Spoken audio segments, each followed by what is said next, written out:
do jenë më të mëdha. Po marrësh. Te ky element Sonila, po themi se ka qenë në këtë televizion fakt, s'ka bofsha me Qimpeken, Mirel Mërtiri ka deklaruar që prokurori Klodian Brau, që ishte prokurori i çështjes incineratorëve, ka udhëtuar me persona me rekorde kriminale.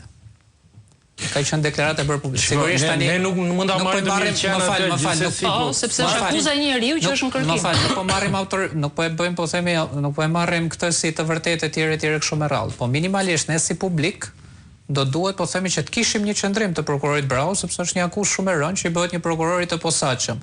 Dhe akuza të tilla të përsëritura, të formuluara më pas edhe nga avokatët e disa prej personave që kanë qenë përfshirë në historinë e incineratorëve, quan edhe në ndërheqjen e Klodian Braus nga çështja e incineratorëve. Tani për ta thjesht po vija në logjikën që ne kemi dëgjuar edhe akuza që ka qenë lidhur me Fatmir Xhafën, me një ndërtues të njohur në Tiranë e kështu me radhë, por kam dhënë gjithmonë. Kjo tregon domethënë atë që theti dhe jam shumë dakord që tregon që nuk është kaq i mund, siç duhet të jetë në fakt drejtuesi Spaku, qoftë edhe ndaj akuzave, intimidimit apo spekullimeve në qoftë janë të tilla që të dalë pak nga kjo gjë se nuk do të them vetëm një gjë, nëse mundem Sonita. Patjetër. Me thënë, ju sot në fakt duhet kuptoni që pat një institucion, 5 nga ata që pat atje, e disi zgjidhen me gogla. Pra ky është sistemi që ne kemi ndërtuar. 5 nga ata antarë të KLP-s zgjidhen me gogla. Pra hidhen goglat në parlament. Doja të dilja. Pra ne po flasim për një kryetar Spaku dhe lavdrohet me superlativa dhe një individ. Dhe mund të Bledi, mund të lavdrohet me superlativa dhe një individ. Unë dje kam bërë një shënim editorial pikërisht për heronjt. Domethënë në momentin që institucionet kanë nevojë për heronj, do thotë që ato nuk ekzistojnë. Çështja që ndron i gjithë sistemi në vetvete dhe reforma në drejtësi, e cila vun shënjestër jo më larg se ca ditë më parë dhe në Kongresin Amerikan. Nuk mund të kaloj kaq lehtë. Pra jemi shumë të lumtur, është i shkëlqyer, është po pjesa tjetër. Ore dhe ta marrim të mirëqen, patjetër.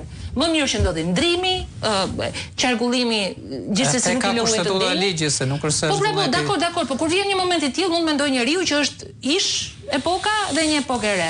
Problemi është drejtësia është në jo për shkak domethënë ndoshta tani se nga keq të shumë keq. Mund edhe të paraqykohet. Mund edhe të paraqykohet kjo që do them, por unë mendoj që qëndron se besoj edhe në opinionin publik. Tani dy prokurorët e Spakut që kanë shkëlqyer më shumë për shkak peshës së madhe që kanë marrë me çështje që kanë hetuar.